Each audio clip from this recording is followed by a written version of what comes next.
नेता बरुआ जी को मैं नमन करता हूं।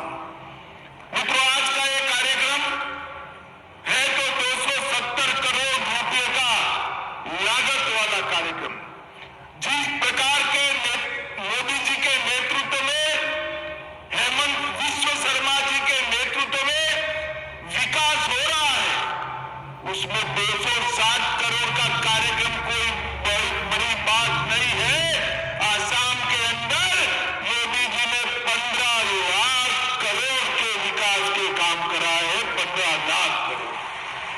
विश्व के बड़े बड़े ब्रिज, रोड, रेलवे, एयरपोर्ट, हर क्षेत्र में आसाम को विस्तृत किया है।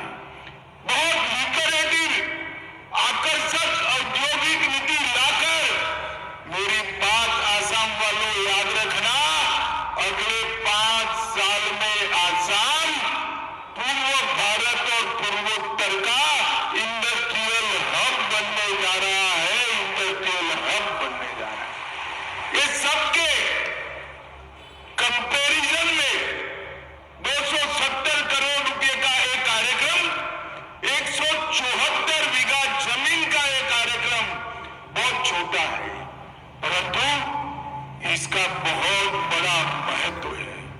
जैसे हेमंत जी ने बताया, 174 बीघा जमीन कांग्रेस के समय में घुसे हुए घुसपैठियों ने कब्जाई हुई थी। घुसपैठियों का यहां निवास हुआ करता था, जो हेमंत जी ने 1.5 लाख बीघा भूमि मुक्त कराई, उसमें से 174 बीघा भूमि है। और यहां से घुसपैठियों के निवास के कारण गुवाहाटी, आसाम और पूरे देश का सुरक्षा का बहुत बड़ा खतरा था, क्योंकि यही रोड पर से राष्ट्रीय राजमार्ग एक्सप्रेस वे जाने वाला है। और ये एक्सप्रेस वे आसाम के इंडस्ट्रियल कॉरिडोर की धोरी नस बनने वाला है।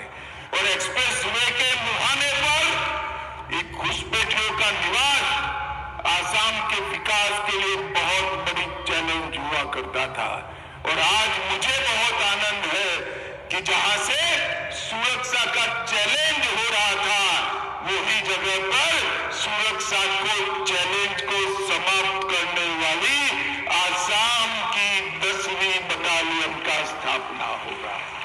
जिस भूमि पर से हमारी सुरक्षा चिंताएं पैदा करती थी, वही भूमि पर से आसाम की सुरक्षा की चिंता दूर करने वाली 10वीं बटालियन बैठेगी। 124 बीघा के क्षेत्रफल में रेसिडेंशियल और ऑपरेशनल इंफ्रास्ट्रक्चर होगा। 750 पुरुष ऑफिसर के लिए बैरक और 450 महिला ऑफिसरों के लिए बैरक बनेगा।